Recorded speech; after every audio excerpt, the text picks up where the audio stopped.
Good afternoon.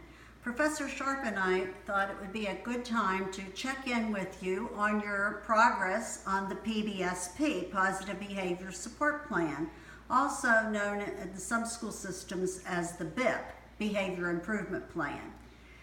Regardless of what you call it, we want you to look at the rubric, look at the directions as you are going through this video with us. Note that on the first page you have the standards, both the CEC standards and the INTASC standard, that we cover the knowledge and skills for all of those in this particular project.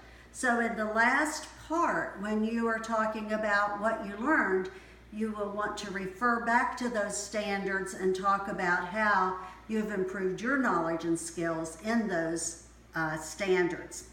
And if you go on then to the directions, you will see that in the first part of the PBSP, you're using the information that you gathered in the FBA.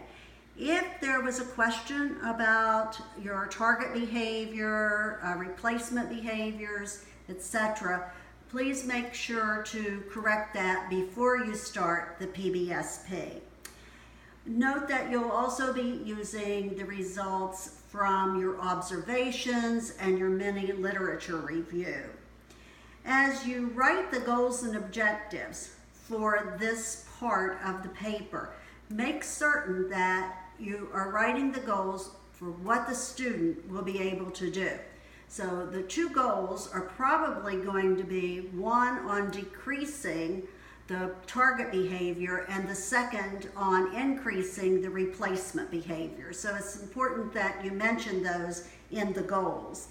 In the objectives, make certain that the objectives are what the student will do to reach those goals. So the student will be able to mention exactly what he or she will be doing. In the second part, you're teaching the replacement behavior strategy and supports. Now, the goals and objectives definitely included and aligned with the replacement behavior. So now, how are you going to teach the student that replacement behavior? How are you going to teach the student the strategies that he or she will use to be successful, and what supports are going to be available? Are those going to be strategies, or are they going to be things that you are going to be helping the student do? Make sure it's all stated in a positive manner and that you have the number. Now, the number on part 2 and 2 in the rubric differ somewhat, so make sure that you look at what it takes to get a 5, because naturally you're going to be working toward a 5. Also, in this part, it's important to put in how you're going to motivate the student and what reinforcement you're going to use. We know that in some of the schools, food is used as a reinforcer, but please do not use food in the Positive Behavior Support Plan, as it isn't best practice. So many students have food allergies, and we want them to be motivated and to use reinforcers, as you will find in the reinforcement menus in both of your textbooks. In the third part, you're going to be identifying changes in the physical environment, and so what you're going to be doing there would be possibly moving furniture, possibly moving students from one area to another. But make certain that they are appropriate and physical changes to the environment, and then that you state why you are using those particular changes, what is your rationale, and how they will impact the other students in the classroom. In terms of the implementation, monitoring, and evaluation plan, this is what you are going to do when you implement the plan. So at this point, you are deciding what tools you're going to use to evaluate the student. You're going to be describing those there. You're going to be talking about the visual representation. Make certain that you Keep in mind that you'll need visual representation of the data. And also the roles of each of the people who are involved in the success of this plan. State any emergency procedures that you're going to use, set a date for review, and include it. Once you test your intervention and revise it if you needed to, then write a description of the intervention you're going to be using. Intervention Central is a good website if you're having trouble coming up with the interventions that you will use. At that point, once you've finished Part 4, we highly suggest that you run by those first 4 parts by us.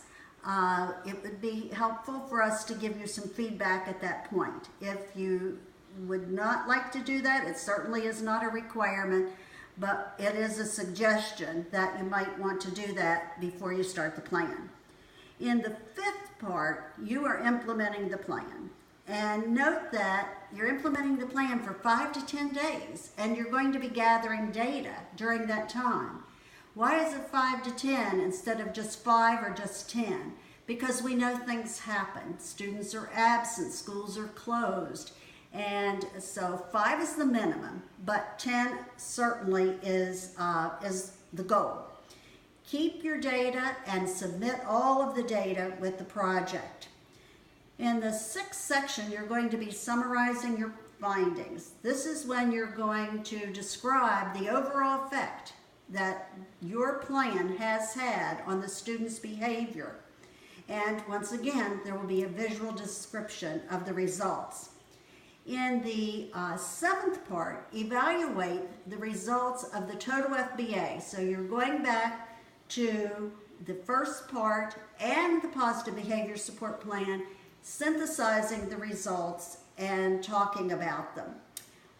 Write a comparison of the data and make recommendations based on changes in the student's behavior as evidenced by the data that you collected. Finally, you're going to be reflecting on your PBSP experience. So write a reflection of your experience, including all of the things listed there.